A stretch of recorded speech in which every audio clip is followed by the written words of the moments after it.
and a very warm welcome to everybody. It is afternoon in Indonesia. Our speakers are over in the UK. I'd like to welcome you all to this BritChamp Indonesia Marketing Information webinar. I'd just like to explain that the Marketing Information webinars are our platform to provide UK businesses with the opportunity of sharing their aspirations and furthering their learning journey for doing business in Indonesia. It gives me great pleasure to welcome Safe Citizens today. I know that you've obviously know the background of Safe Citizens, but just as a reminder, a global first tech Safe Citizens platform is designed and built 100% for keeping people safe. It enables emergency services to better alert at-risk citizens and manage incident sites, all remotely and all in real time and all without any violation of citizens' privacy. Safe Citizens is 100% digital, born in the cloud, secure, robust, and consistent with future infrastructure investment. Safe Citizens aims to be the #1 public safety platform, partnering with emergency management professionals everywhere, wherever they are, and Indonesia is seen to be the ASEAN fulcrum for their business. We certainly wish them success. And to share more about the organization is their founder and CEO, who is Martin Hogan. Martin served in the military before getting his law and business degree. He's held executive roles in multinational pharma, strategy management consulting, and security companies before founding his first startup in 2014, which led to a successful exit in 2018. Building Safe Citizens public safety platform has long been an ambition now realized. Well done, Martin. And moderating today, Daniel de Wolf, I beg your pardon, who is the Chief Strategy Officer of Safe Citizens. Daniel founded and worked with multiple businesses over the past 10 years, following a decade in commercial arenas for technology companies. He also founded non-profits while working with government on policy changes. Daniel recently advised growing businesses on strategy and growth. It's my pleasure to hand over our BritChamp Indonesia Marketing Information webinar platform to our moderator, Daniel. Enjoy your session. Thank you very much, Chris, and thank you very much to the BritChamp team. It's been a pleasure collaborating with you on the webinar, and we hope everyone gets an awful lot out of it. For the audience, please to keep the questions flowing as you listen to the webinar as Martin's presentation goes on, and we'll come to a question and answer session at the end. But for the moment, I'll hand over to Martin for the focus of today's session, the presentation.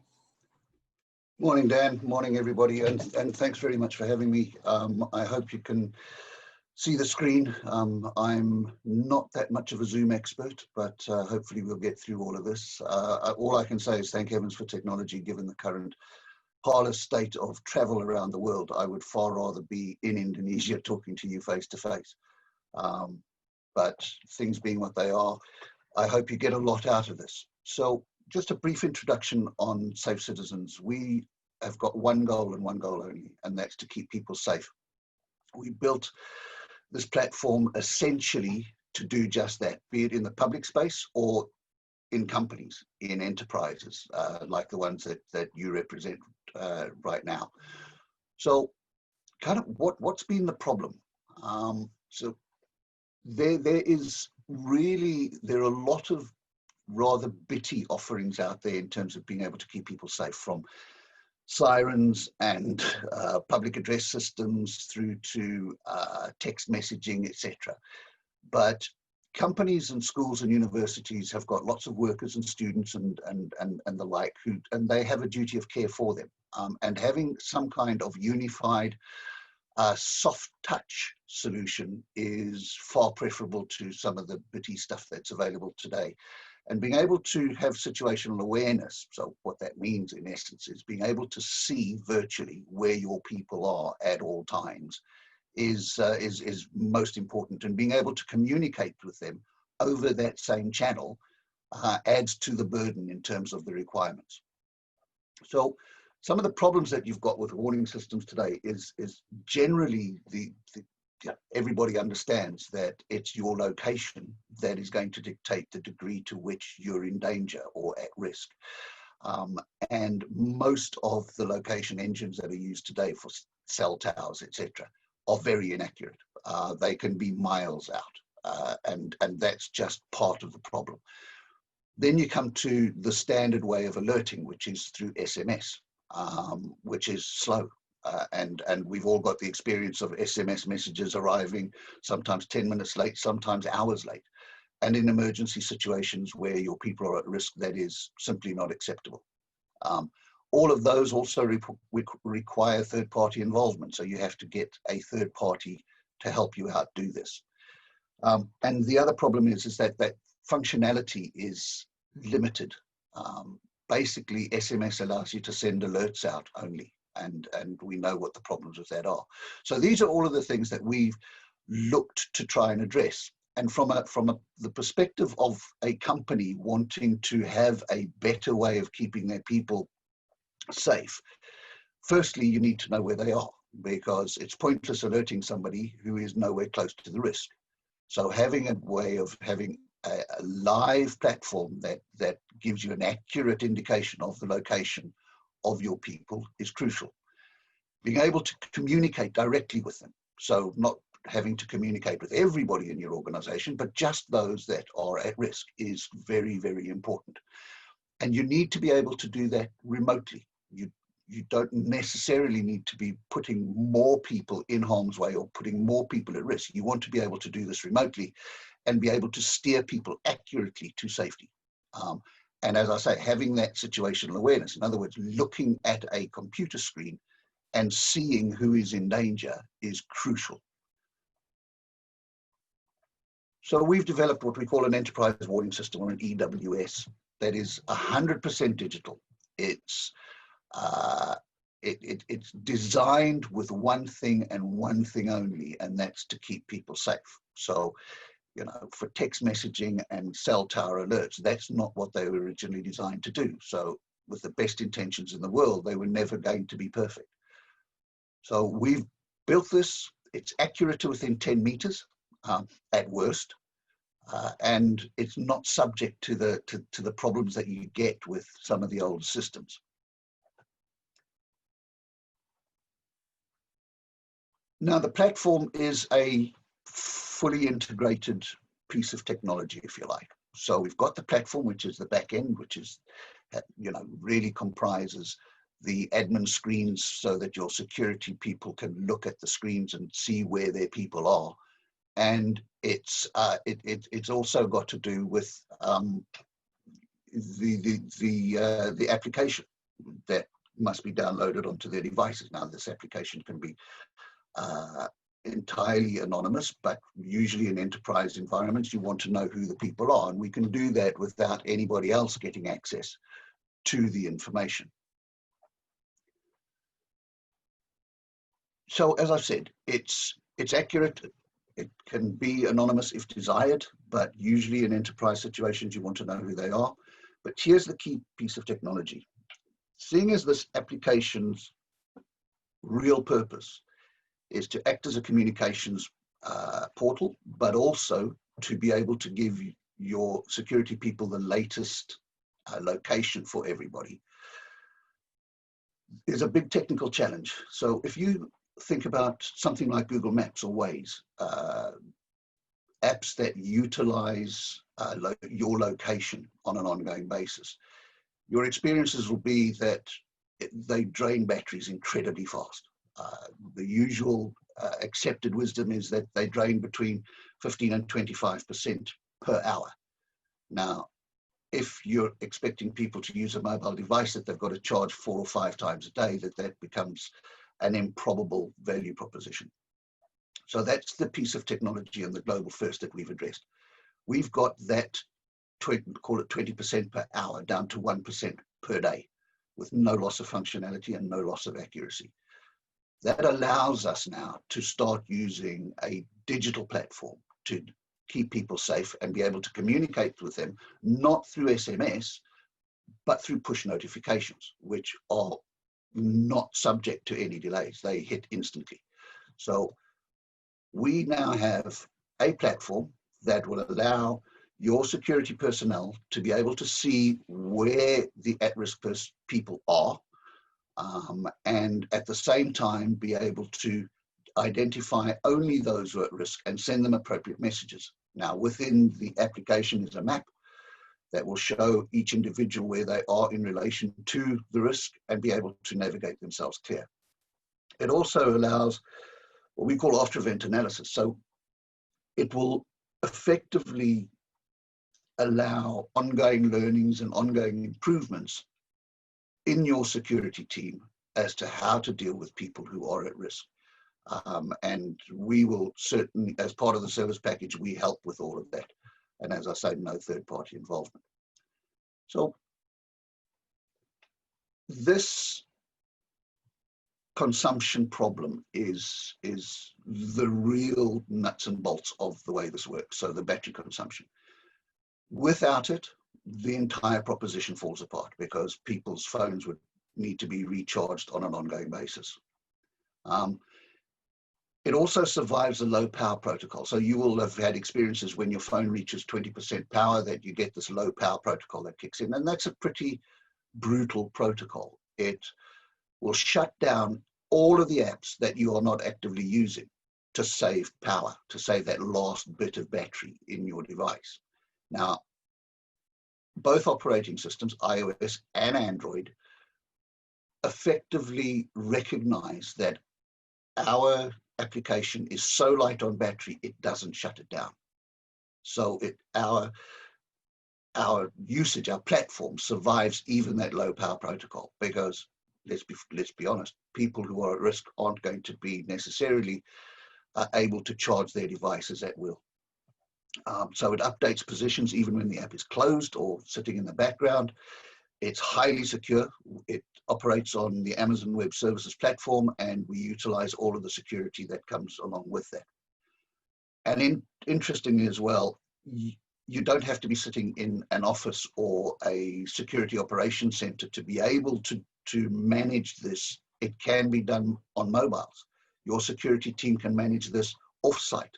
They can manage it on-site. It doesn't really matter. As long as they have got their signing protocols in place, they can manage it from wherever. So it's a very, very functionally flexible platform to be able to be used. So what I thought would be useful is to take you through a virtual use case of how the platform would work in real time. And for this, we've used the recent massive explosion in Beirut. Now, it's a bit of a dramatic example, but I think it will ably explain exactly how it works. So, as we all know, there was this massive explosion in Beirut, and there were a lot of aid workers, and in this particular instance, a British Navy vessel, HMS Enterprise, was dispatched to Beirut to go and help with the cleanup and the aid operations there. And what that meant was that they were going to have dozens of their own personnel on shore, moving through a very, very risky environment, and risky from two areas. One is that there were unstable buildings and a lot of dust and stuff around, so that was not particularly safe for them to be working there. And there was also a lot of unrest amongst the Lebanese people themselves. They were unhappy with what had happened, and there was a lot of civil unrest. So against that background, the Royal Navy deployed dozens of personnel to go and help out.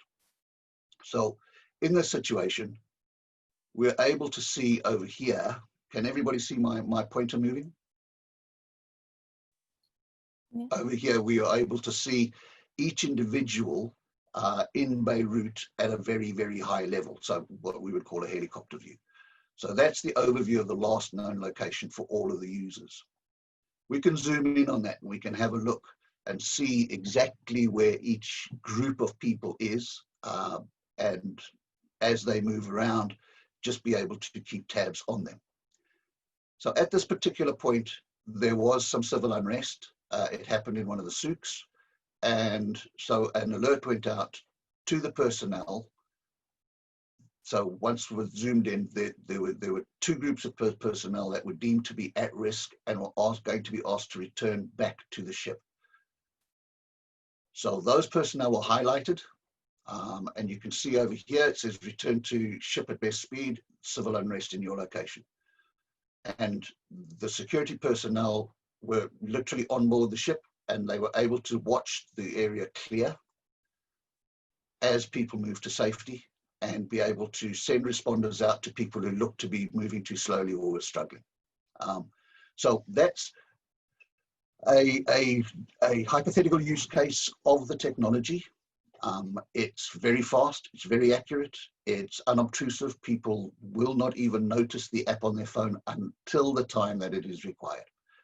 But this is a global first in technology, and we're very, very keen to move to Indonesia, to really work with local organizations to help them keep their people safe, to run pilots, to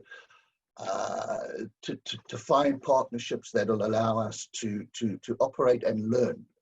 Very much keen to learn about what's going on and the best way to market in Indonesia. So, and we would dearly love it if you were part of that journey with us. Thanks for your attention. Thank you for that, Martin. Certainly very interesting. Obviously, I may be slightly biased being part of the team, but I always do find it intriguing. We have one or two questions prior, and we will also have a question from the audience that I will ask first. This is from Basil. Does the system just raise the alarm alarm/alert without providing response resources appropriate to the identified threats and risks? So I think it's important to realize that the platform itself resides in the hands of the security personnel of the company. And usually those security personnel have really good relationships with local authorities, local law enforcement, local emergency authorities. So it will be up to them, so the security personnel inside the company, to make sure that they are getting all of the appropriate alerts. And then once that happens, yeah, it's instant. You send the message out. You identify those individuals who are at risk, so that you can help them stay safe. But so in short, yes, we don't provide the response resources in terms of identifying the threats, etc. That is up to each organization's security people.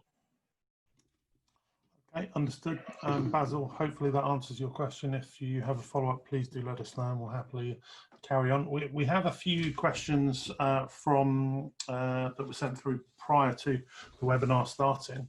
From your knowledge, how can this technology be implemented into the Indonesian landscape? Yeah, so Indonesia is fascinating from our perspective. One, it's one of the fastest growing economies in the world. It's a huge country. I mean, we fully understand just how big it is.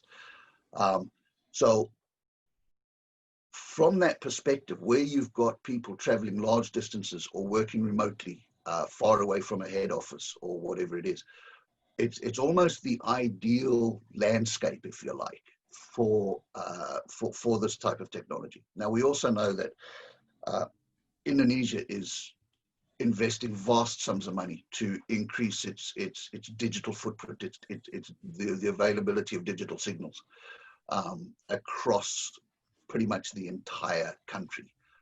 And there are also third parties that are busy doing that globally.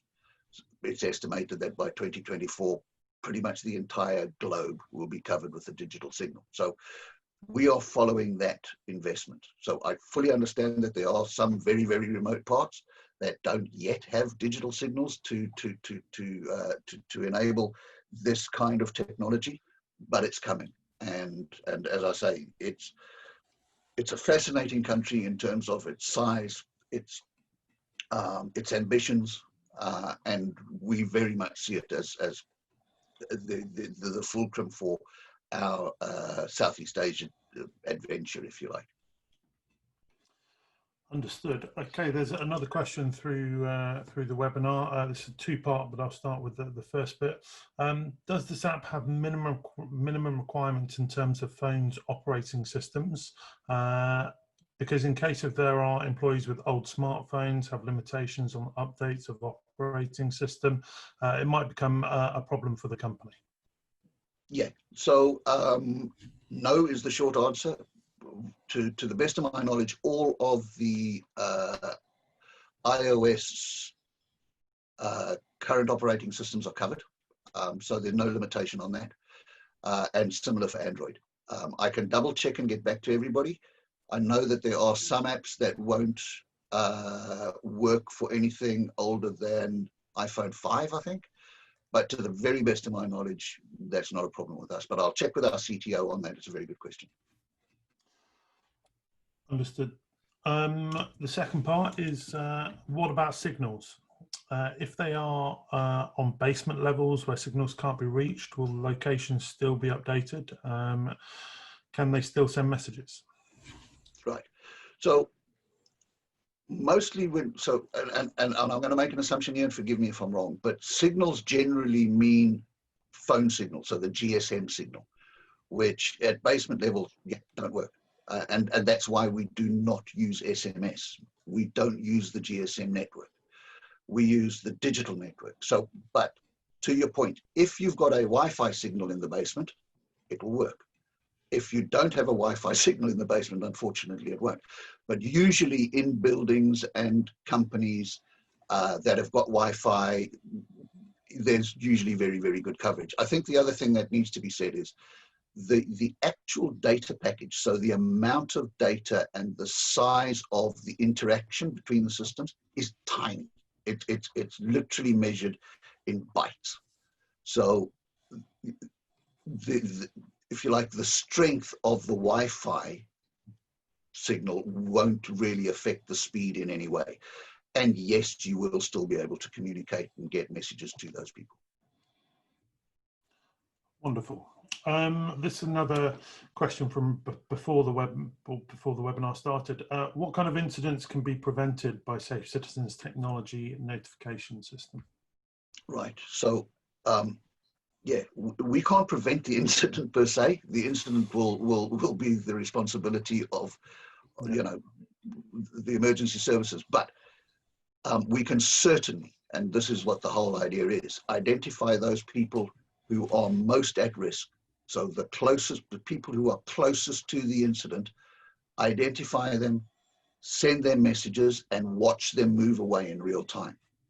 So that if people, we will know which devices receive the messages. If they're not moving, then that becomes a very useful data point for the emergency services and the responders to go straight to that particular position to see if somebody's in particular trouble. So it'll enable remote clearing of the site, but it'll also enable very, very pinpoint accuracy in terms of getting responders to people who might otherwise be in trouble. Okay, wonderful. There's another question from live on the webinar.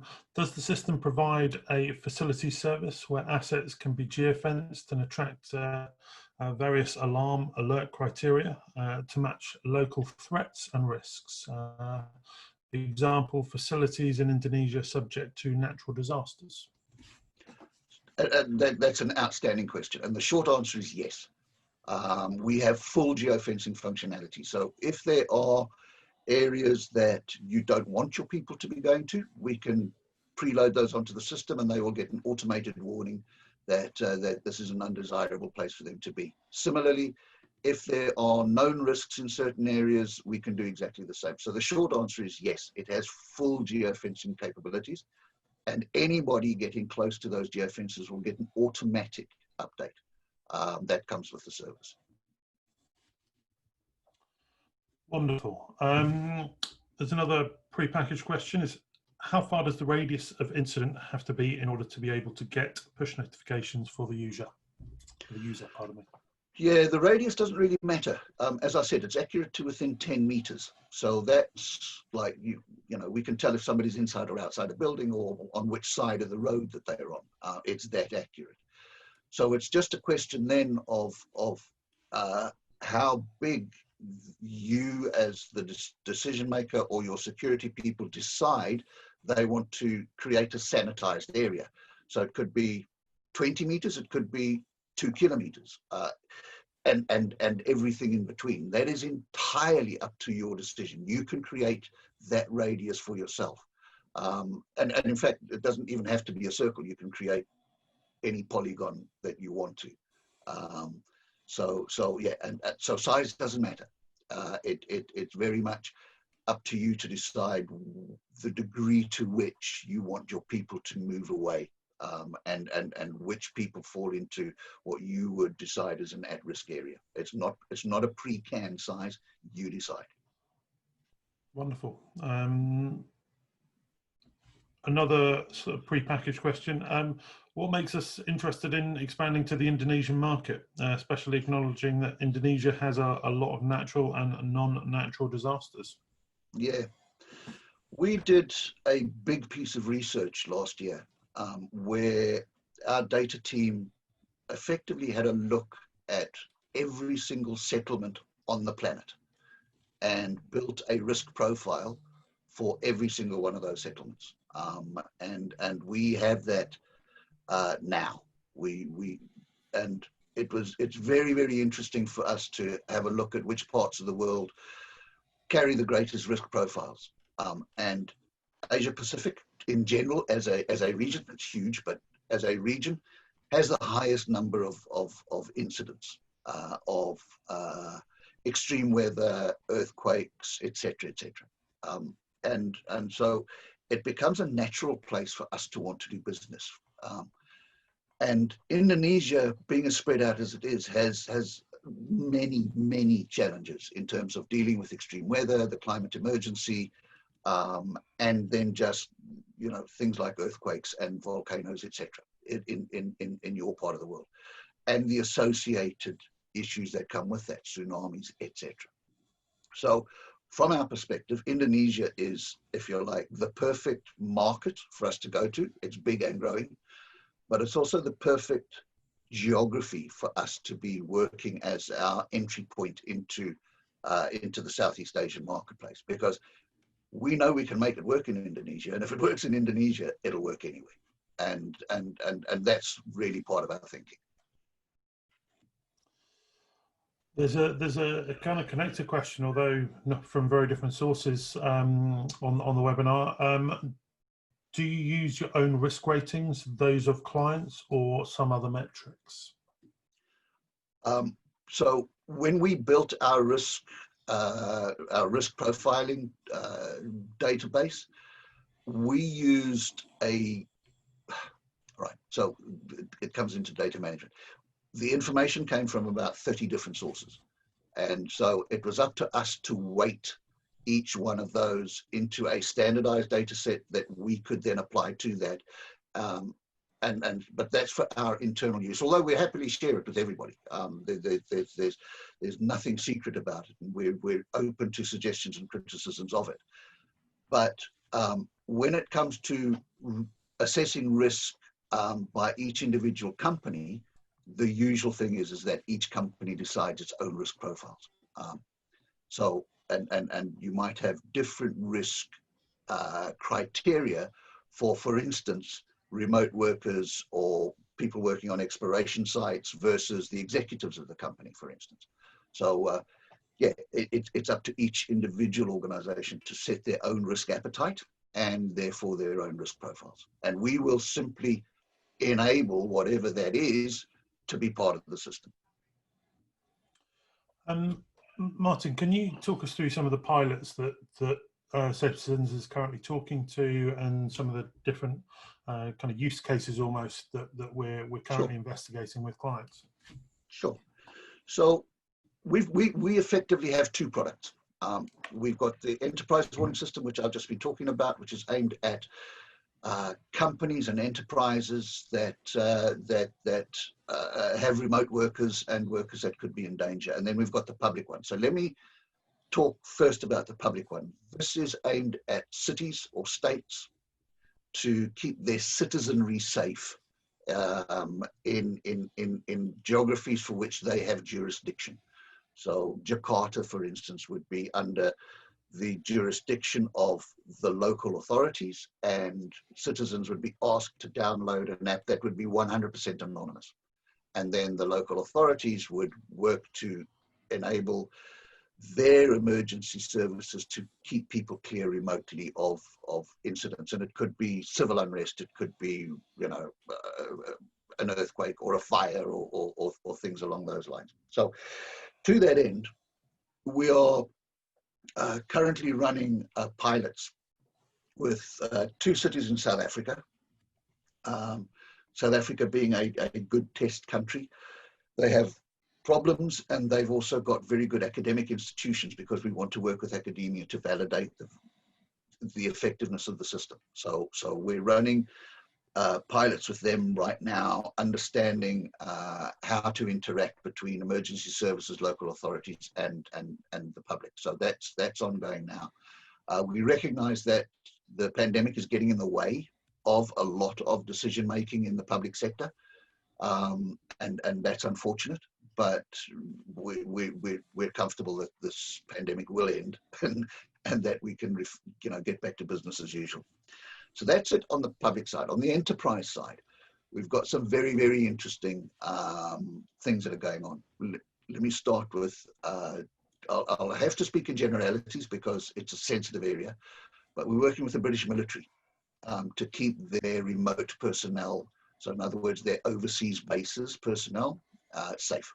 So working with the British military is a huge feather in our cap. Frankly, we're very proud to be working with them, and we know that we will be able to help them a great deal.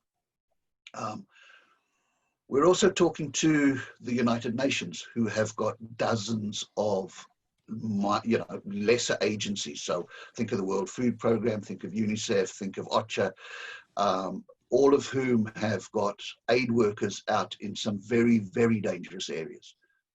And keeping, giving the UN Safety and Security Directorate, giving them the ability to be able to enhance the protection that they offer their workers is a big deal for them. And this technology is seen as being, from now into the future, a key part of keeping workers safe. We're also starting a journey with some of the aid agencies. So landmine clearing, clearly a dangerous job to be doing. And so, we're starting along that journey with them, being able to help their workers be as safe as possible in an extraordinarily dangerous environment. So yeah, those are just some of the pilots and people that we're talking to and doing business with. Wonderful. We've got another question from the webinar. Do I understand it well that the system requires that everyone carries a cell or mobile phone with connection to Wi-Fi or a 4G signal? Yes, is the short answer. We do require that. This is a fully digital platform, and it requires people to download the version of the app that the company decides they want, and it could be your company's own application. But yes. The one caveat to that is it doesn't have to be 4G. It can be any data signal, Yeah. but there has to be a signal. So It it can does. be 2G and up, basically. Yeah. Yeah. Wonderful. There is one more pre-packaged question that we have had sent through.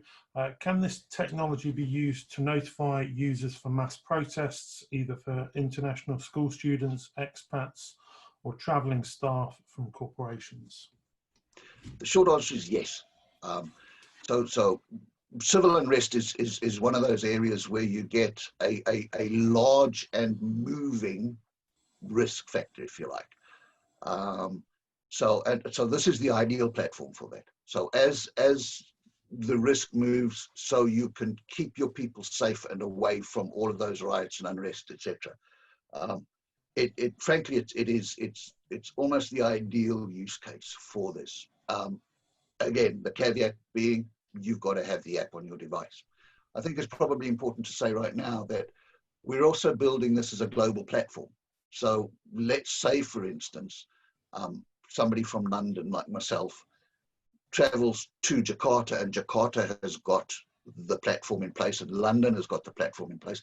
I won't have to download another app for me to be safe in Jakarta. My London app will automatically hook up to the Jakarta platform when I get to Jakarta. So, and that'll be true as cities across the world start taking this up. That'll hold true as well.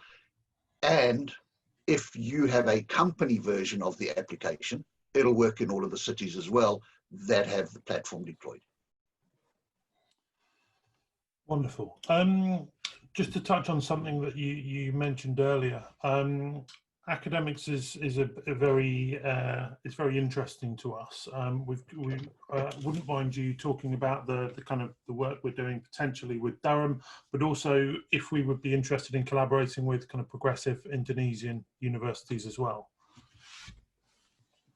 Right. So as Dan hinted, we're working with Durham University and their geography school because they are world renowned in terms of not just physical geography, but people geography. The way people move, the way we're starting to see parts of the world with hyper urbanization as you get the mass kind of urbanizing of towns and cities across the world, in particular Asia Pacific and Africa. So understanding how people move, what their locations are, etc., is a crucial part of enabling countries in the future to be able to manage that a lot better. Now, that's not our job. Our job is if you like, to work in conjunction with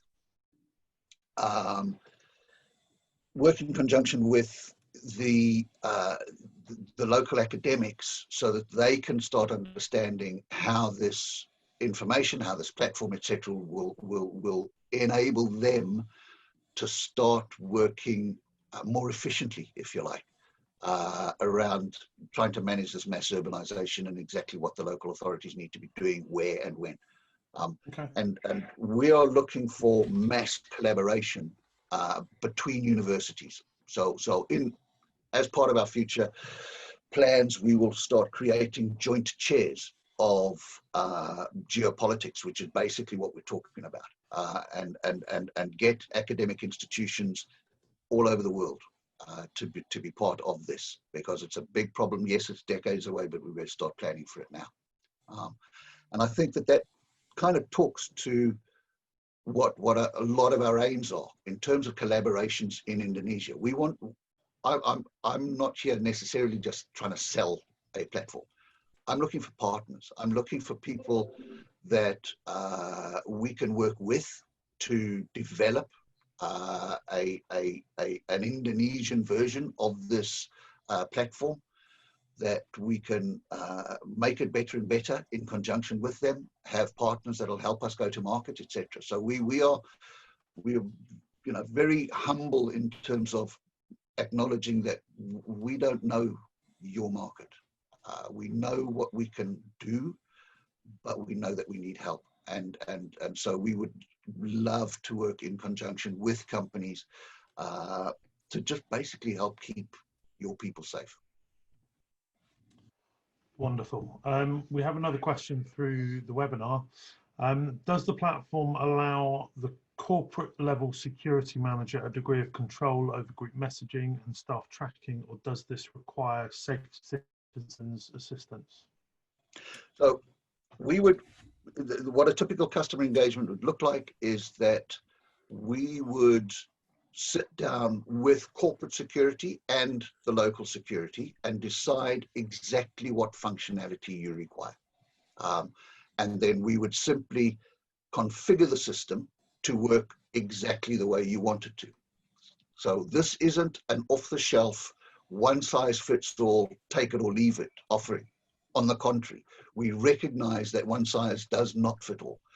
Different companies have different requirements and different risk profiles, and the whole platform is designed to fit your needs, not the other way around. Wonderful. I think we've just got another. Okay, so we've got one of the participants wants us to reach out. Are there any other questions that we would like to ask? So I think we've covered one of them, but I just want to maybe talk about more about the types of partners and collaborations we're most interested in. We've talked about we want people that are going to effectively help us kind of in the region. Are there any specifics that we can point to around that, Martin, maybe? Yeah, I think that there are natural partners and that they are natural clients. So let's talk about natural partners. Partners who already have a footprint and a network of organizations that they do business with, who might see an opportunity of doing business with us, you know, together with us. I think that that those kinds of organizations, you know, we'd love to talk to them. I think there are also some natural clients. I've spoken about schools and universities, but also traveling executives and mining and exploration organizations, aid agencies, etc. People who have deployed personnel or personnel that travel in from an area and who then disperse out into the field. So anybody who's got, you know, who feels that they have a duty of care towards lone workers or deployed workers are natural customers of ours, as well as schools keeping people safe, etc. I was going to talk about the ability to use this for local lockdowns in COVID, but I know that that's a public that's a public thing and probably not for now. I think that's all the questions so far. Does anyone have any more for us? Obviously, you're free to reach out to either Martin or I after the webinar's finished. But while we're here, if there is anything, do let us know.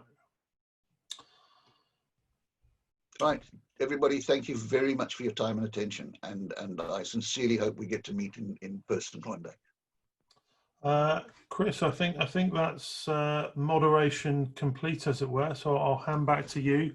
But thank you very much, everyone, for your time and attention. And we look forward to following up with anyone who is interested in doing so. Thank you very much, Daniel. You did that moderation brilliantly. I think we'll invite you into doing a few of the BritCham webinars, if you don't mind. Give me a break. Well, always happy to collaborate and offer assistance. Thank you. And to Martin as well. Martin, it's just absolutely appropriate. As you were talking and mentioned mass protests, I just got a note to say that the Indonesian House of Parliament has approved a fairly contentious series of changes to the employment law in what's being referred to as the omnibus law. And 5 million workers are being called to have a mass strike and a mass demo all around the country.